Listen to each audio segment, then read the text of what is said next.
Hello दोस्तों, ऊपर आका है, नीचे आपका काका है। मैं तवीब सिद्दीकी फिर से एक नए कंटेंट के साथ आपके सामने फाउंडेशन काका चैनल पर लेके आया हूं। और आज हम एक बहुत जल्दी वीडियो में एक बहुत इंपॉर्टेंट कंसेप्ट अर्थमेटिक प्रोग्रेशन के रिगार्डिंग हम पढ़ने और समझने वाले हैं। देखिए, अर्थमेटिक प्रोग्रेशन में वैसे तो हमने ऑलरेडी एक 15 मिनट शॉर्ट भी बना रखा है और एक कंप्लीट वीडियो भी बना रखा है। वहां पर आप जाके उस पूरे चैप्टर को चाहे तो शॉर्ट में समझ सकते हैं और चाहे डिटेल में जाके पूरे अच्छी तरह से नोट्स बना सकते हैं। लेकिन पर्टिकुलरली एक क्वेश्चन जो बहुत इंपॉर्टेंट भी है और बहुत बार एग्जाम में रिपीट भी होता है, और सबसे ज्यादा दुख की बात यह है कि हमारे बहुत सारे स्टूडेंट एपी को अच्छे से समझने के बाद भी उस क्वेश्चन में, पर्टिकुलरली उस क्वेश्चन में वीक रह जाते हैं। तो आज के इस वीडियो में हम कोशिश करेंगे कि उस क्वेश्चन को एड्रेस करें, बहुत सिंपल तरीके से उसकी कुना में जाएं, उसकी बिल्कुल डेप्थ में जाएं, बेसिक से समझें। और फिर कभी अगर वो क्वेश्चन दोबारा आपके सामने आए तो आपको घबराहट ना हो, बल्कि इजी गोइंग में उस क्वेश्चन को आप क्रैक डाउन कर डालें। ठीक है, तो स्टार्ट करते हैं। क्वेश्चन है एपी का और है related sum of the term के साथ। तो देखिए क्वेश्चन क्या है। क्वेश्चन आपके सामने बोर्ड पे नजर आ रहा होगा और बहुत ध्यानपूर्वक देखिएगा। ये क्वेश्चन आपने, अगर आपने एपी पढ़ लिया है तो यकीन जानिए आप सब ने इस क्वेश्चन को कहीं ना कहीं देखा होगा। एनसीईआरटी में भी है, आरडी शर्मा में भी है, एग्जाम्पलर में भी है, और प्री बोर्ड्स बोर्ड सब जगह आपको पीवाईक्यूज वगैरह में ये क्वेश्चन इंपॉर्टेंट क्वेश्चन की कैटेगरी में मिलेगा। तो इसलिए बहुत ध्यानपूर्वक इसका सॉल्यूशन देखना है। आज हम इस क्वेश्चन के बेसिक्स में जाने की कोशिश करेंगे। क्वेश्चन ये कह रहा है, if the sum of n terms is given by Sn like this then it's nth term is. देखिए सबसे पहले समझते हैं कि क्वेश्चन क्या कह रहा है हमसे। एपी के अंदर दो कंसेप्ट है, एक एक्सरसाइज 1 है और एक एक्सरसाइज 2 है। कंसेप्ट 1 एक्सरसाइज 1 को डील करती है, कंसेप्ट 2 एक्सरसाइज 2 को डील करती है। कंसेप्ट 1 क्या है? कंसेप्ट 1 है nth term of an AP. AP होती क्या है? एक नंबर की सीक्वेंस होती है। उस सीक्वेंस में जो नंबर की पोजीशन होती है, first second third fourth fifth, उसको अपन टर्म की पोजीशन कहते हैं। ठीक है ना? तो ये थोड़ा सा अपन ज्ञान ले लेते हैं इस बेसिस पे कि जैसे मान लेते हैं कि ये 2 है, ये फिर 5 है, ये 8 है, ये 11 है, एंड देन 14 है, एंड देन 17 है, एंड देन 20 है। तो ये जो एपी है इसको अपन फर्स्ट टर्म कहते हैं, ये सेकंड टर्म हो गई, ये थर्ड टर्म हो गई, ये फोर्थ टर्म हो गई, ये फिफ्थ टर्म हो गई, ये सिक्स टर्म हो गई, ये सेवन टर्म हो गई। ऐसे ये एपी के एक सीक्वेंस है। एपी आपको पता होगा क्या है, क्योंकि एक शॉर्ट वीडियो है, हम कोशिश करेंगे कि सारे कंसेप्ट इसी वीडियो में वापस एक बार रिवाइज भी करा दें। एपी के अंदर आप नोटिस करेंगे कि कॉमन डिफरेंस नाम की एक चीज होती है जिसको हम डी से रिप्रेजेंट करते हैं, यानी हर दो कॉन्जिक्यूटिव टर्म के बीच का डिफरेंस। जैसे 2 में क्या ऐड करें कि नेक्स्ट टर्म मिल जाए, 5 में क्या ऐड करें कि नेक्स्ट टर्म मिल जाए, 8 में क्या ऐड करें कि नेक्स्ट टर्म मिल जाए। जो चीज ऐड हो रही होती है, यानी डिफरेंस जो हो रहा होता है दो कॉन्जुगेटिव टर्म्स का, उसको हम कॉमन डिफरेंस यानी डी के नाम से जानते हैं, और इसका यहाँ पे वो डी है 3। और एपी में क्या होता है, एक फर्स्ट टर्म होती है जो यहाँ पे है 2, और एक होती है nth term, general term, nth general term, nth term कहते हैं इसको। ठीक है, इस चीज को समझिए आप। एनएथ टर्म का मतलब होता है जनरल टर्म, यानी एन की वैल्यू 1 रखेंगे तो फर्स्ट टर्म आ जाएगी जो कि 2 है यहाँ पे। एन की वैल्यू यहाँ पे 4 रखेंगे तो फोर्थ टर्म आ जाएगी जो कि यहाँ पे क्या है, 11 है। आप समझ रहे हैं, इसको एनएथ टर्म कहते हैं, जनरल टर्म। एक कंसेप्ट तो इससे डील करता है, इसका फॉर्मूला आप सबको पता होगा कि हमने एक्सरसाइज 1 में पढ़ रखा है, a plus n minus 1 into d. ये इस जनरल टर्म का फॉर्मूला हो गया, राइट है। एक कंसेप्ट इससे डील करता है। दूसरा कंसेप्ट आपने नोटिस किया होगा और उस कंसेप्ट का नाम है sum of n terms. Sum of n terms यानी ये क्या कह रहा है कि sum of first n terms, मतलब जैसे कि अगर मैं एस एन की वैल्यू 1 रखूं यानी एन 1, तो सम ऑफ फर्स्ट टर्म यानी सिर्फ 2 को ऐड करेंगे। समझ में आ रहा है? अगर मैंने एन की वैल्यू 3 रखी तो सम ऑफ फर्स्ट 3 टर्म, तो सम ऑफ फर्स्ट 3 टर्म कितना हो जाएगा, 2 हो जाएगा, 5 हो जाएगा, 8 हो जाएगा। इसी तरह अगर मैंने एन की वैल्यू 6 रखी तो सम ऑफ फर्स्ट 6 टर्म तो क्या हो जाएगा, 2 हो जाएगा सर, 5 हो जाएगा सर, 8 हो जाएगा सर, 11 हो जाएगा सर, 14 हो जाएगा सर, 17 हो जाएगा। ठीक है, sum of first 6 term. N की वैल्यू 4 रखने पे क्या होगा, एन की वैल्यू 4 रखने पे सम ऑफ फर्स्ट 4 टर्म्स आ जाएंगे। ठीक है, तो ये दो कंसेप्ट आपको अपने दिमाग में रखना है इस क्वेश्चन को क्रैक करने के लिए। तो ये कंसेप्ट है, और इसका क्या फॉर्मूला होता है सम ऑफ एन टर्म्स का? इसके दो फॉर्मूले होते हैं, जनरली हम इस फॉर्मूले से याद रखते हैं, n/2 2a plus n minus 1 into D.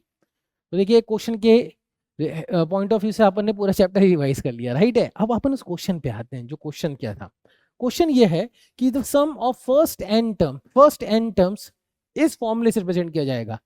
अब कंफ्यूजन बच्चों को यही होता है कि सर अभी तो आपने बताया था कि सम ऑफ एन टर्म्स का फॉर्मूला होता है n/2 2a plus n-1 into D. तो फिर सर ये फॉर्मूला कहां से आ गया, Sn is equals to 3n square minus 4n। तो सर क्वेश्चन में क्या फर्क है भैया, कोई फर्क नहीं है, ये a और d को एडजस्ट करके बता रहा है, यानी a और d हमें पता है, फिर ये फॉर्मूला आया। ये किसी पर्टिकुलर एपी के लिए फॉर्मूला है, ये किसके लिए है, पर्टिकुलर एपी, जिसका a और d यहाँ पे मेंशन नहीं है लेकिन पता है कोई पर्टिकुलर एपी है जिसका ये फॉर्मूला बनेगा। यानी जैसे यहाँ पे मान लो इस एपी के अंदर अगर अपन a की वैल्यू 2 रखते हैं और d की वैल्यू 3 रखते हैं, तो जब सॉल्व करेंगे तो कुछ बनेगा, n में क्वाड्रेटिक बनेगी। Are you getting it? तो ये फॉर्मूला किसी पर्टिकुलर एपी का है और ये फॉर्मूला किसी जनरल एपी का है, ठीक है। तो इसीलिए ये क्वेश्चन क्या कह रहा है हमसे कि अगर कोई सम इस तरह से रिप्रेजेंट किया जाए तो उसकी जनरल टर्म भी पर्टिकुलर ही होगी ना भाई। अगर ये किसी पर्टिकुलर एपी का है, सपोज करो ये इस एपी का है -3 -1 1 3 5, तो अगर मान लो इससे सपोज करो मैं कह रहा हूं कि इस फॉर्मूले से रिप्रेजेंट किया जाता है, तो फिर इसका जनरल टर्म क्या होगा, an वाला फॉर्मूला क्या होगा, वो आपने को बताना है। बात समझ में आ रही है? तो दो फॉर्मूले अलग अलग हैं, ये फॉर्मूला जनरल है, ये पर्टिकुलर केस है। अब कहना क्या चाह रहा है, ये कह रहा है कि sum of n terms of N AP इससे रिप्रेजेंट किया जाता है। तो हमें बेसिकली वो एपी ही पता करनी है, वो एपी बतानी है जिसका ये फॉर्मूला बने। तो मैं इसको दो तरीके से करके दिखाऊंगा, दोनों ही बहुत आसान तरीके हैं और दोनों ही तरीके आपको पता होने चाहिए। आप ये नहीं कह सकते कि सर मुझे सिर्फ पहले तरीके से करना है क्वेश्चन, या फिर आप ये नहीं कह सकते सर मुझे दूसरे क्वेश्चन से करना है। Depend on the condition of the exam and the question criticality, अलग अलग तरीके इस्तेमाल किए जा सकते हैं और वो दोनों आपको कंडीशंस के ऊपर डिपेंड करता है। क्वेश्चन कितने मार्क्स का है, केस स्टडी में पूछा गया है, ऑब्जेक्टिव में पूछा गया है, ये डिटेल क्वेश्चन है। तो दोनों तरीके को आपको अच्छे से दिमाग में रखना है। तो स्टार्ट करते हैं क्वेश्चन के। ये कह रहा है कि sum of first n terms इस फॉर्मूले से दी जाती है। तो मेरी भाषा पे ध्यान रखिएगा, अगर कोई चीज मिस हो जाए तो वापस से वीडियो को पॉज करिएगा और बैक जाइएगा, वापस सुनिएगा। तो अगर मैं कहूं कि n की वैल्यू में 1 पुट करूं तो ये क्या आ जाएगा, sum of first n terms, sum of first n terms आ जाएगा। तो इसको अपन देखेंगे तो ये 3 - 4 -1 हो जाएगा और यही हमारी फर्स्ट टर्म हो जाएगी। क्या हो जाएगी, फर्स्ट टर्म, यानी हमारी ए हो जाएगी। बात समझ रहे हैं? यानी ये वो एपी, ये जिस भी एपी का एन टर्म का सम है, फर्स्ट एन टर्म सम है, उस एपी की फर्स्ट टर्म हमें पता चल गई। सिंपल हो गया, कितना आसान हो रहा है। इसी तरह अगर अपन एन की वैल्यू 2 रखेंगे तो ये सम ऑफ फर्स्ट 2 टर्म्स मिलेगा। यानी एन की वैल्यू 2 रखो, इस फॉर्मूले में 2 स्क्वायर -4 × 2, और सम ऑफ 2 टर्म्स का मतलब क्या हो गया, पहली टर्म और दूसरी टर्म का सम। इसको सॉल्व करेंगे 3 × 4 12, 4 2 8। बात समझ रहे हैं ना भाई। Sum of first 2 term, n के लिए 2 रखेंगे तो ये आएगा sum of first 2 terms of N AP. तो सम ऑफ फर्स्ट 2 टर्म्स क्या होती है, पहली 2 टर्म एपी क्या होती है, एक ए होती है और एक के बाद A2 होती है। तो A और A2 का सम 12 - 8 4 आ रहा है, और फर्स्ट टर्म अपने को पता है -1, तो सेकंड टर्म यहां से निकल जाएगी, वो है 12 - 8 4, और सेकंड टर्म आ जाएगी यहां से 5। जैसे ही मुझे ये क्लिक हुआ मेरे पास सब आ गई भाई, A -1 हो गया, सेकंड टर्म 5 हो गई। तो कॉमन डिफरेंस कितने का आ रहा है, 6 का आ रहा है। आप 5 माइनस ऑफ -1 करोगे तो कॉमन डिफरेंस आ जाएगा, दैट इज 6 आ जाएगा, ठीक है। तो यहाँ पे अगली टर्म कितनी हो जाएगी, 5 + 6 11, 11 + 6 17, 17 + 6 23। ये वो एपी है, ये वो एपी है जिसका nth टर्म का सम ये मिल रहा है, ठीक है। हमने क्या किया, मैं एक बार फिर से क्विक रिवाइंड करा देता हूं कि हमने क्या किया कि n की वैल्यू 1 डाली और कहा कि सम ऑफ फर्स्ट टर्म इस ये आएगा। सम ऑफ फर्स्ट टर्म का मतलब पहली टर्म का सम, तो पहली टर्म का सम तो खुद टर्म पहली वाली हो जाएगी ना, तो -1 आ गई। और n की वैल्यू 2 डाली तो सम ऑफ फर्स्ट 2 टर्म्स आ जाएगा। सम ऑफ 2 टर्म्स का क्या मतलब हो जाएगा, पहली 2 टर्म का सम, पहली 2 टर्म का सम। तो पहली 2 टर्म कौन सी होगी, एक तो a होगी और एक A2 होगी। 2 रखा तो 12 - 8 आ जाएगा और A2 आपका 5 आ गया यहाँ से। अब पहली टर्म भी मिल गई, दूसरी टर्म भी मिल गई, तो दोनों का डिफरेंस से कॉमन डिफरेंस मिल गया, एपी निकाल ली। हमसे क्या पूछ रहा है, हमसे पूछ रहा है कि सम ऑफ एन टर्म्स का फॉर्मूला बताओ। तो सम ऑफ एन टर्म्स क्या होती है, an is equals to a + n-1 × d। तो ये क्या हो जाएगा, a आपका है -1, n-1 और d आपका है 6। तो ये बनेगा यहाँ पे फॉर्मूला -1 + 6n-6, तो ये आ जाएगा आपका 6n-7। तो 6n-7 ये वाला ऑप्शन है। ये क्वेश्चन डन हो गया, डील हो गया। आप बोलोगे सर इतना सा, बस इतना सा है, लेकिन बच्चों कंसेप्ट कहाँ पे आता है? कंसेप्ट आता है एक ऐसे तरीके पे जो बच्चों को थोड़ा सा टिपिकल लगता है, पर उसको कंसेप्ट को समझने के लिए एक बार हम फिर से एपी के बेस में चलते हैं ताकि और क्लियरिटी बने रहे। देखो, अगर हम बात करें कि किसी एपी के अंदर अपन मान लेते हैं 5 टर्म को ऐड करते हैं, A1 plus A2 plus A3 plus A4 plus A5। तो ये 5 टर्म को हमने ऐड किया, sum of 5 term, sum of first 5 terms of N AP. ठीक है, अगर हम एपी की शुरू की 4 टर्म्स को अपन ऐड करें, A1 plus A2 plus A3 plus A4, तो ये क्या आ जाएगा? Sum of first 4 terms of N AP. ठीक है भाई, शुरू की 5 टर्म्स को ऐड किया और शुरू की 4 टर्म्स को ऐड किया। कर क्यों है सर ऐसा? बता रहा हूं, ये नोटेशन समझ में आ रहा है? अब अगर मैं इन दोनों को सब्ट्रैक्ट कर दूं, देखो सब्ट्रैक्ट करेंगे ना ऐसे, minus minus minus minus minus, sign change होता है।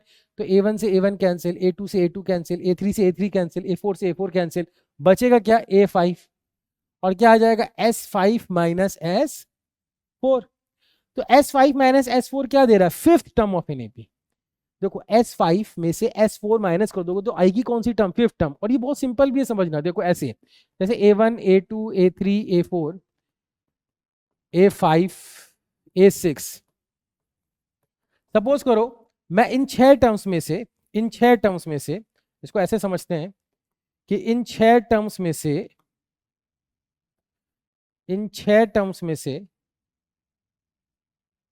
ये 6 टर्म दिख रही है आपको? इन 6 टर्म्स में से मैं एक काम करता हूं, शुरू की 5 टर्म माइनस कर देता हूं। किसकी टर्म माइनस कर देता हूं? शुरू की 5 टर्म मैं माइनस कर देता हूं। दिख रहा है आपको? अब देखो, अब आपको क्लियरिटी नजर आएगी। ये जो ग्रीन बॉक्स है ये 6 टर्म्स का है, ये व्हाइट बॉक्स जो येलो बॉक्स है ये 5 टर्म का है। 6 टर्म्स में से 5 को माइनस करा तो बचेगी कौन सी टर्म? 6 टर्म। तो 6 टर्म्स में से 5 टर्म्स को माइनस किया, सम की बात कर रहा हूं, तो बचेगी कौन सी टर्म? 6 टर्म। 5 टर्म्स में से 5 टर्म्स के सम में से 4 टर्म्स के सम को माइनस किया तो बचेगी कौन सी टर्म? Fifth term. सिंपल। तो इससे हमने क्या सीख रहे हैं? इससे हम ये सीख रहे हैं, अगर हम इसको और जनरलाइज करें तो इससे हम ये सीख रहे हैं बच्चों कि सम ऑफ एन टर्म्स में से सम ऑफ एक कम n माइनस वन, जैसे ये n के लिए 6 रखेंगे तो n माइनस वन कितना हो जाएगा? 5 हो जाएगा। सम ऑफ n टर्म्स में से sum of n minus term minus करेंगे तो हमें कौन सी टर्म मिल जाएगी? nth term. ये वो यूनिक फॉर्मूला है जो थर्ड फॉर्मूला ऑफ एपी का कहलाता है कि जनरल टर्म का an का एक फॉर्मूला और होता है जो सम और जनरल टर्म को रिलेट करता है। ध्यान सुनिएगा, an का एक फॉर्मूला हो गया a plus n minus one into d, Sn का फॉर्मूला हो गया n/2 2a plus n minus one into d, right है? Sn और an में एक खास रिलेशन होता है, Sn minus one is equals to an। ये थर्ड रिलेशनशिप इंपॉर्टेंट है, याद कर लेना, समझना कि कैसे आ रहा है। एक बार वीडियो को वापस से रिवाइंड करना, इस फॉर्मूले को याद रखिएगा please please please please please please. इस फॉर्मूले का अब एप्लीकेशन देख लेते हैं इस क्वेश्चन में। ये कह रहा है कि सम ऑफ n टर्म्स, अगर हम देखें तो sum of n terms is given by this. हमसे पूछ रहा है an क्या होगा, तो अगर हम उस फॉर्मूले को अप्लाई करें Sn माइनस वन, तो हमें पता है कि वो an होगा सर। तो Sn की जगह हम रखेंगे 3n स्क्वायर माइनस 4n। कोई दिक्कत है क्या आप लोगों को? कोई दिक्कत नहीं है। और Sn माइनस वन की जगह n की जगह हमें n माइनस वन रखना है। n की जगह क्या रखना है? n की जगह n माइनस वन रखना है। तो n यहाँ पे दिख रहा है, वहां पे अपन n माइनस वन रखेंगे। ठीक है, n जहां पे दिख रहा है वहां पे अपन n माइनस वन रखेंगे। तो ये हो जाएगा 3n square minus 4n minus 3 into n square plus one minus 2n minus 4n plus 4 is equals to an। ठीक है, तो ये हो जाएगा 3n स्क्वायर माइनस 4n। अब ब्रैकेट को ओपन कर लेते हैं, 3n square minus 3 plus 3 to 6n minus minus plus 4n and minus 4 is equals to an। ये सिंपल कैलकुलेशन है। उसके बाद तो अब आप देख लीजिए कि क्या क्या कैंसिल हो रहा है। 3n स्क्वायर और 3n स्क्वायर कैंसिल हो रहा है, फिर 6 प्लस 4 10, 10 माइनस 4 6, तो ये कितना आ जाएगा? 6n।